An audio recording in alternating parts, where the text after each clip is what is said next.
Sebanyak 20 rumah di Gayo Lues ludes dilalap si jago merah, Sabtu, 27 Januari 2024, subuh tadi.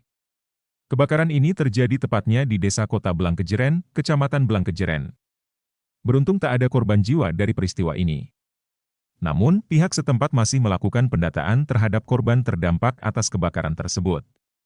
Kebakaran terjadi sekitar pukul 4 pagi tadi, belum diketahui penyebabnya dan masih dalam penanganan pihak berwajib, ujar Kepala BPBA, Ilyas, Sabtu, 27 Januari 2024. Untuk memadamkan api, 7 unit armada damkar dikerahkan ke lokasi. Api pun baru padam sekitar pukul 6.30 WIB kemudian.